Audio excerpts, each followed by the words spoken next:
Okay, welcome back to the channel, guys. Once again, thank you for taking time out of your day to check the video out. I really do appreciate it. We have more PlayStation news, rumors, and leaks to go over and discuss in this video, so before we dive into it, do me a big favor. If you do enjoy this video, or if you do end up finding it informative by the time you're finished with it, be sure to leave it a like, really helps it out, and if you are new to the channel, make sure you hit that subscribe button as well. So we're starting here with the PlayStation Plus lineup for February 2022.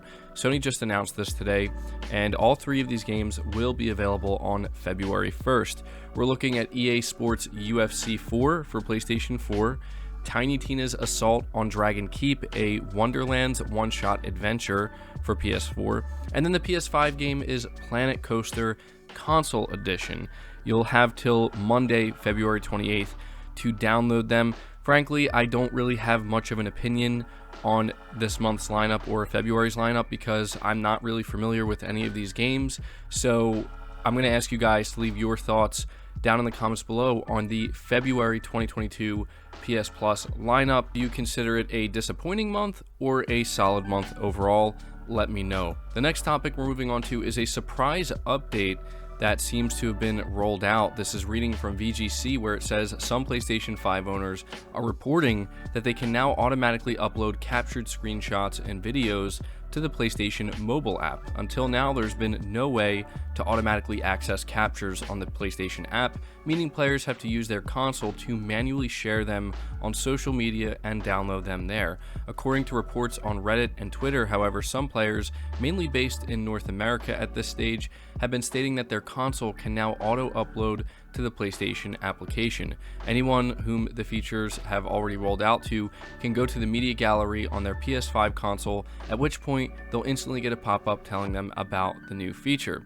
It reads, automatically upload your latest screenshots and video clips and view them on the PlayStation app. The message explains that upon capturing a screenshot or video clip no longer than 3 minutes, it will be automatically uploaded to the PlayStation app, where it will remain for 14 days. This will allow players to use their captures in their photo or editing app of choice rather than being limited to sharing them on social media.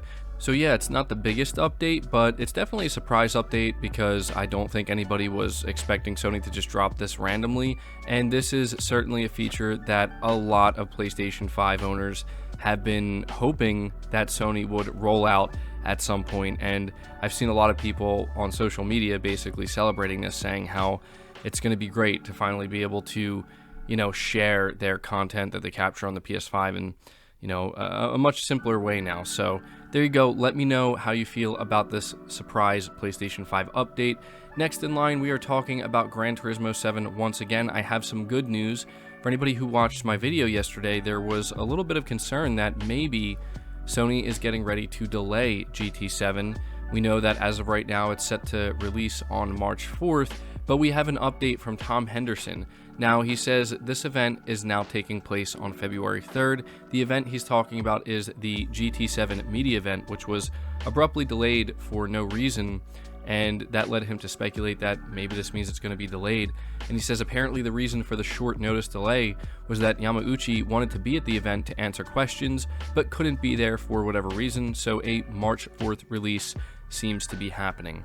I wanted to be sure to update you guys on this and let you know, because there are a lot of people who are very much looking forward to the release of Gran Turismo 7 on March 4th, and a lot of those people would obviously be very disappointed if we found out that it was going to be delayed. So there you go, everything seems to be on track. But next up, we have a very interesting report that claims Call of Duty 2022, 2023, and Warzone 2 will still release on PlayStation 5. This is reading from PlayStation Lifestyle, where they say the next 3 games in the Call of Duty franchise will release for both PlayStation and Xbox consoles, meaning that the PS5 won't miss out on COD games in the near future. This is what's being reported. However, past those next 3 games, it's unclear whether Activision Blizzard will continue releasing the series games on PlayStation. With Microsoft's acquisition of Activision Blizzard likely closing in the next 18 months, there's a chance that the tech conglomerate could change the billion-dollar franchise to an Xbox exclusive at a later date. Specifically, Microsoft has stated that it will honor Activision Blizzard's existing deals with PlayStation for at least the next 2 years. According to 4 insiders speaking to Bloomberg, Activision had already signed a deal with Sony to release several new Call of Duty titles for the PlayStation. This means that upcoming titles, such as the unannounced sequel to Modern Warfare, will still release for PlayStation. The report reveals that Treyarch is also currently developing a new title. However, the future after that is shaky. While Xbox head Phil Spencer stated that it would honor its existing contracts with Sony, he hasn't said what would happen after those deals end. While some experts argued that turning Call of Duty into an Xbox exclusive would be illegal, there's no stopping Microsoft from seeing the end of its contracts and simply not renewing them. And so yeah, this was the big point of contention when it came to the announcement that Microsoft was going to acquire Activision Blizzard. Everybody was talking about what would happen with Call of Duty because, you know, there's no denying that the biggest get from Microsoft in acquiring Activision Blizzard is certainly Call of Duty. And we know how important Call of Duty is to the PlayStation brand and the platform. And so I think this is both good news and bad news, depending on whether or not you care about Call of Duty. I mean, if you're somebody who just doesn't care, then this doesn't impact you at all. But it's good news for Sony because they did renew their contract, and we talked about this, and now we seemingly have confirmation that this contract is good for 3 more Call of Duty games. I find it interesting that they're apparently going to be doing a Warzone 2. Wasn't expecting that, but apparently that's going to be next gen only. So we're going to be getting Modern Warfare, another game from Treyarch, and Warzone 2, and then after that, it seems likely, in my opinion, that Microsoft is going to make the mainline Call of Duty releases exclusive to Xbox. Obviously, Warzone 2 will still remain on PlayStation, but that seems, you know, to me, what's going to happen here. And I say this is good news for Sony because it will give them more time to kind of figure out what they want to do and how they're going to essentially respond to losing one of the biggest games on their platform, one of their biggest revenue drivers.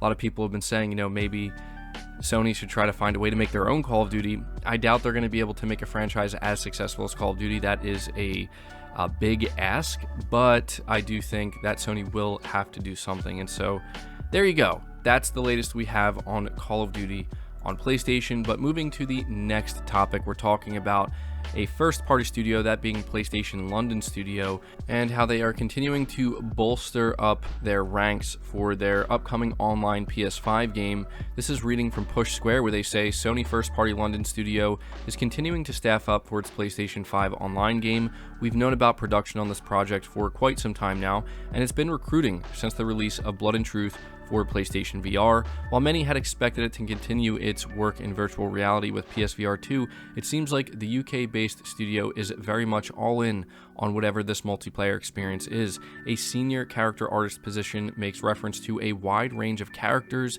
skins, creatures, weapons, and gear, but there are a few clues outside of this. It seems like a big undertaking though, with one recruitment post referring to a unique opportunity to be at the heart of crafting and bringing to life the next PlayStation icons. There does seem to be a concerted effort under Herman Holst for PlayStation Studios to create more online multiplayer games. We know that Naughty Dog is working on a standalone multiplayer title set in the Last of Us universe, while Guerrilla Games is also believed to be quietly beavering away on some kind of first-person shooter. The platform holder has also signed publishing deals with the likes of Firewalk and Deviation Games, while a new Twisted Metal is purportedly in production at Firesprite as well. The success of games like Fortnite and also retention of PS Plus subscribers will likely be influencing its decision to make more multiplayer games. And so I have to say, the most interesting thing here that I am taking away from this is specifically the senior character artist position, making reference to creatures.